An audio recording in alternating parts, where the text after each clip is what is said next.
Hello, and welcome to a Moment of Clarity. I've titled this episode, The Name That Must Not Be Spoken. And that name is, of course, Julian Assange. And the reason it must not be spoken is because if I put that name in the title, then this video will get shown to or displayed to far fewer people on Facebook, on Twitter. I'm going to get into some of the details of that suppression. The suppression against anything with Julian Assange in the name, in the title, in the description is getting increasingly aggressive because we now know that our big tech platforms such as Facebook and Google and YouTube and Twitter are, essentially state-run, or at least in bed with the state. And the state does not want this trial hearing with Julian Assange right now getting out to you. They don't want you to know about it. They don't want you to know about this kangaroo court that's going on in the UK. Also about what's been happening within the trial against Julian Assange. There's a lot of fascinating, interesting details that are coming out that continue to show what a sham trial this is and how pathetic it is. Please share this. Don't use Assange in the title if you want it to actually be shown to people. But please share this video so we can have people get in here and talk about this with us. So the suppression, and here's the evidence that Assange and his trial are being suppressed in more ways than they used to be. I used to post videos on Julian Assange, an update of his situation, his arrest, etc., and they would get tens of thousands, if not more, views on YouTube and Facebook, etc. And now it's a trickle of that. And sure, we could do the self-deprecating thing and say, "Oh, Lee, it's just because you started sucking." Yeah, that's it. But actually, there's more evidence than that. For one thing, my email list, when I do it out through MailChimp, you can do an A/B testing of titles, and you can see who's clicking. How many people are clicking on a various title. So it'll be sent. The better title will be sent to more people. And I've done that test on emails that have gone out to tens of thousands of people, and on two separate accounts, MailChimp accounts. And it found that despite the fact that Assange is a very popular topic, because a lot of you that watch my stuff and are interested in similar stuff tend to care about what's going on with Julian Assange and this persecution of a journalist, and persecution of one of the most important journalists that we've seen in decades, maybe in a generation. Despite the fact that you find that interesting, and I know that, the title that actually won the A/B testing in both cases on both accounts with tens of thousands of people checking these emails was the one that did not have Assange in the title. It said Julian's trial instead of Assange's trial. And Julian is a less suppressed term because obviously you could be talking about your friend Julian, whereas Julian Assange, I don't think anyone else has that name, or at least not many. So it proves that the title emails with Assange in the title are being put into spam filters. Google is helping to suppress those. And most people don't check their spam filters. Most people are not going through old emails to see what's been placed in their junk mail, because Google has tricked us into thinking that they always know what is junk mail, and they will put that junk mail in your spam filter for you. And it's not just Google. Some of you have other email accounts. I realize that. But they've gotten us all to believe, well, Gmail and Google, they always know. They always know what you're looking for on your searches. They always know what's best for your email accounts. And so they throw it in to your spam filter, and you never check it. You never see it. And they're doing that with things that have Assange in the title. Now, I'll give you another example of how this is proof that the Assange trial is being suppressed. And, another one is obviously, like, if I post with Assange in the name on Facebook, it's going to get a tiny number of the views that something without Assange in the title would get on Facebook. But here's more evidence. Craig Murray is a former UK ambassador. He's also been given one of the few allowances to be in the courtroom with Julian Assange, to be one of the viewers in the balcony in the courtroom in London during this trial. And Craig Murray he's been doing great coverage. You should check it out. He's a friend of Assange's, and he's been doing really legitimate, wonderful journalism on what's been going on in this trial. Detailed stuff, details that I am not as informed on, nor am I going to spend the time on a lot of those details. Although I will get into some of them in a moment. But Craig Murray has mentioned that, despite the fact that, again, he knows his viewers, he knows who likes his stuff, and many of them want to learn about Julian Assange and about his trial. He has found that his blog, it's craigmurray.org.uk, so you can go over there and subscribe. He has found that his blog, despite the fact that now is the time, right now, Assange's trial is going on right now. You'd think that this is someone whose viewers want to hear about this. His viewership should be blowing up. He has said that the number of views to his blog coming from Facebook and Twitter has disintegrated. It's gone from hundreds of thousands of views coming from those sources, platforms like Facebook and Twitter, to a tiny portion of that, less than 10,000 coming from those outlets. And this is clearly because they are involved in a full frontal oppression and suppression of anything that has to do with Assange or this trial. So there's another example of how you can prove that this is being suppressed. That's what's going on in this kangaroo court, ridiculous show trial of Julian Assange is being suppressed. They don't want you to know about it. They don't want you to talk about it.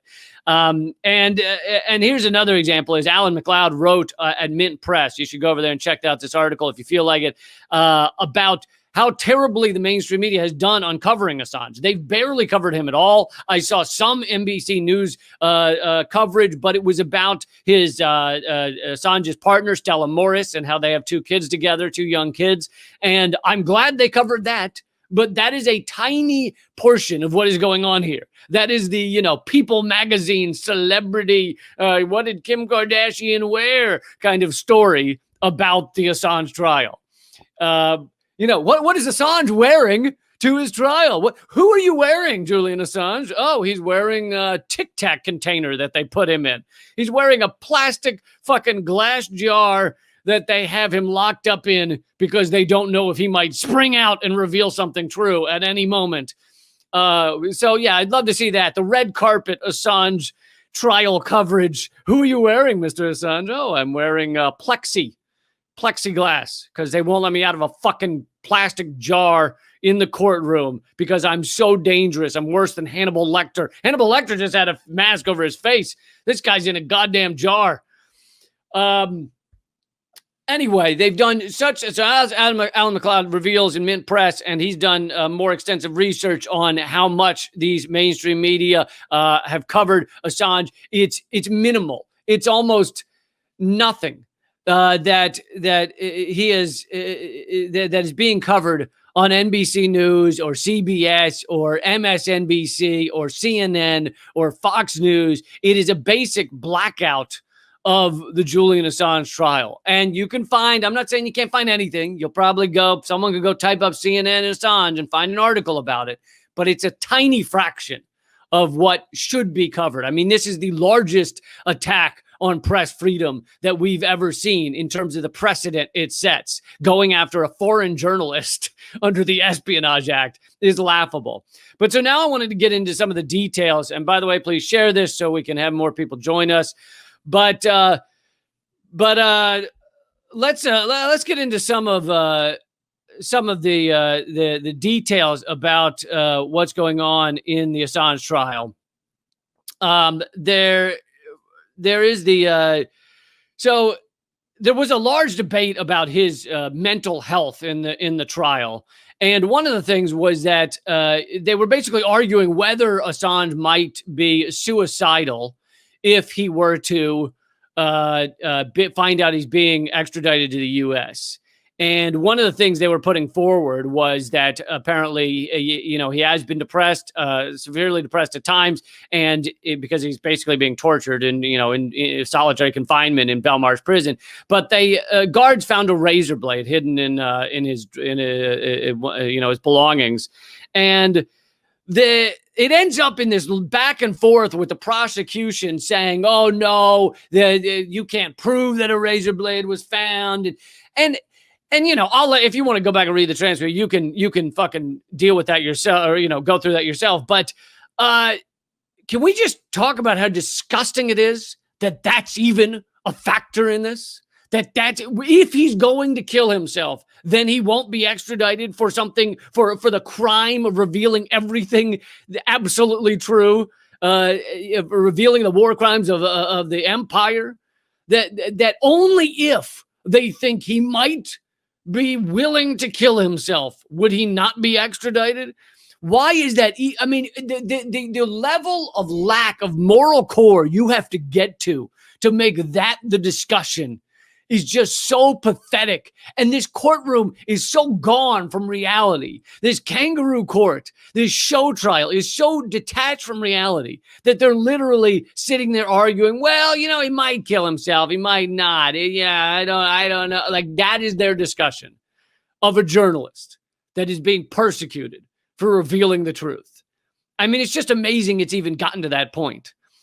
But let's get into also how everything has now been rushed. The judge who has basically been siding with the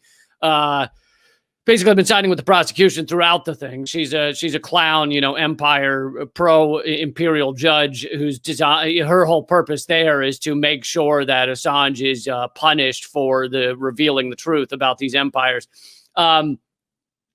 She has a review. She said that this needs to all wrap up by next week, which completely minimizes the amount of information that the defense can get forward. They have been cut.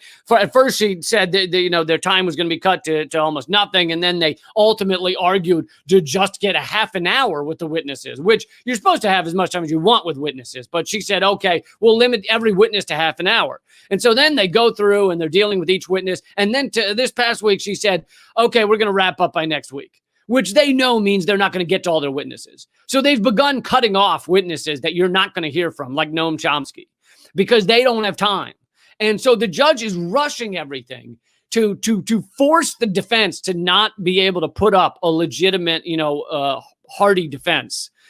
And so on one hand, she's saying, oh, we're in this crazy rush. You have to rush. No time. There's no time to actually hear from these witnesses. You got to get through it all. And then on the other hand, she said there won't be a decision until 2021.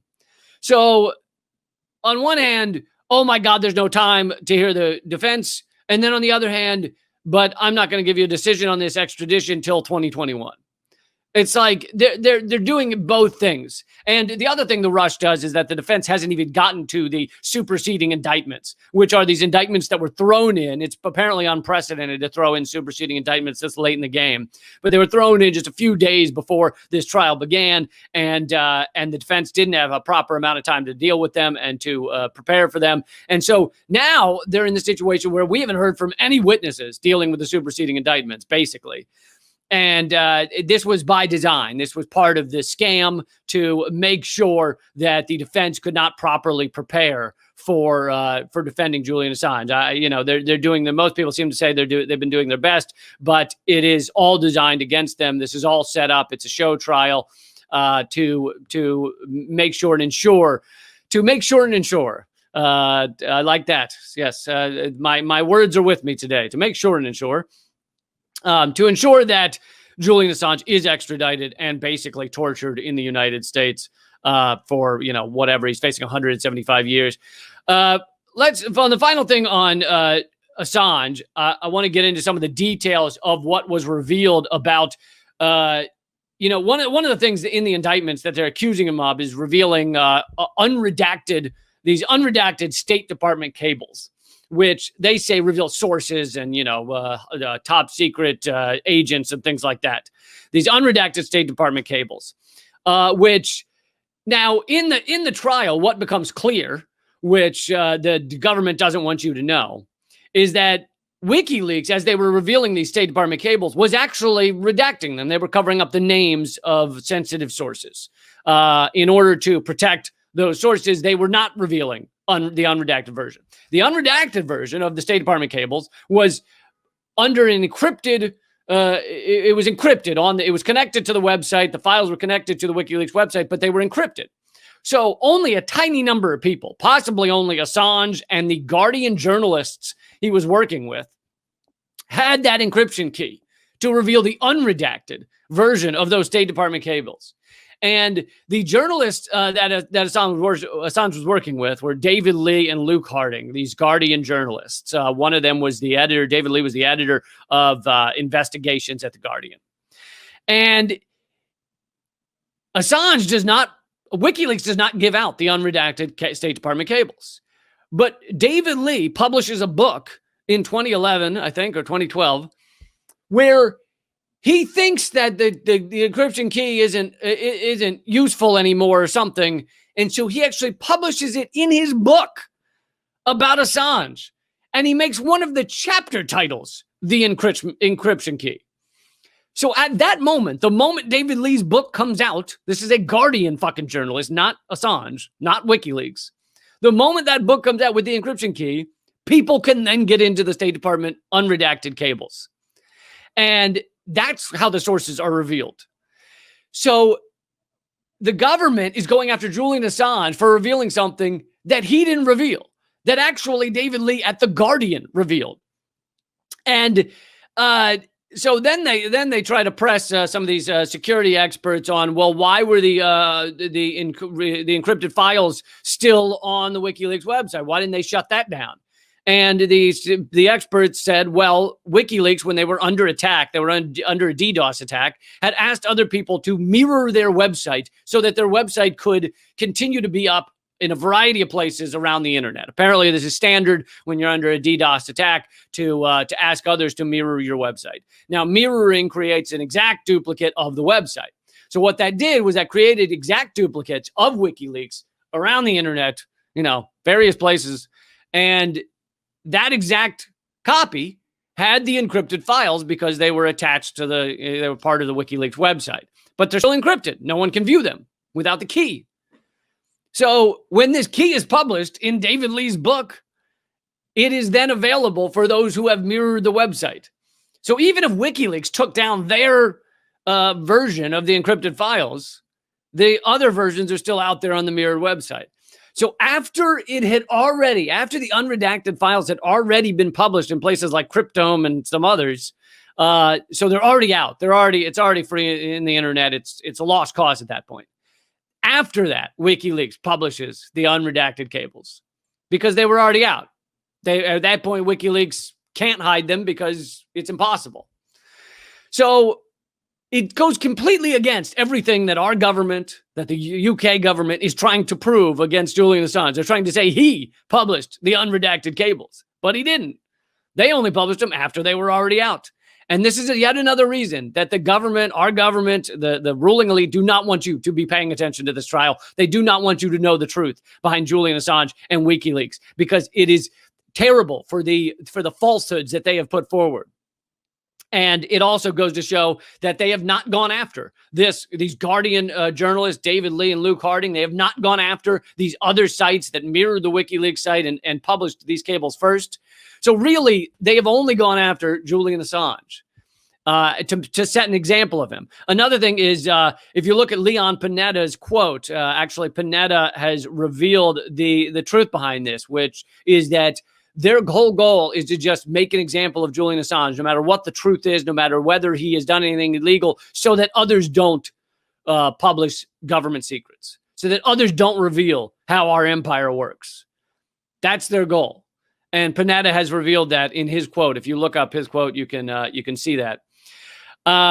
So, all of this should prove the innocence of Julian Assange. All of this should go towards getting him released and free. I mentioned before on another episode how world leaders have come forward in defense of Julian Assange recently, and that was a big step. And all of this should result in a real world, in a legit, logical, and sympathetic and ethical world. This would result in Julian Assange's freedom immediately. But instead, we live in this show trial empire run fucking charade, a comedy show far greater than I could ever have hoped to create. and they are hoping you don't pay attention to it. And so everything that I'm talking about, all of these sources that are speaking about this, great journalists doing great work, all of it's being as heavily suppressed as possible. If I were to try and email this video out to my subscribers and title it, truth about the Assange trial, new details about the Assange trial, it will be suppressed. It will be put in the spam filters of the vast majority of that group. YouTube won't send this to subscribers and let them know there's a new video. Now, some of you might be getting this, but like I said at the beginning, you are the lucky ones. You are the few. And maybe more are seeing this right now because I didn't title it about Julian Assange. I titled it he who must not be mentioned. So the Facebook algorithm probably doesn't yet know this is about Assange, and therefore it is slightly less suppressed. But my channel is suppressed in general, so it's not just titles that matter. So please share this because, as I said, it's all incredibly suppressed. They don't want you to know this stuff. They don't want you to be talking about Julian Assange and so many other things. Also, most importantly, because of all the suppression, go to leecamp.com. You can check it every day. I do these videos almost every single day, except sometimes. And so you can get it all at leecamp.com. Just check it every morning, leecamp.com. You'll get new videos, new podcasts. I have 2 podcasts, Government Censored and Government Secrets and Common Censored. Those are 2 separate podcasts. I hope you check out. But yeah, please share it and keep fighting.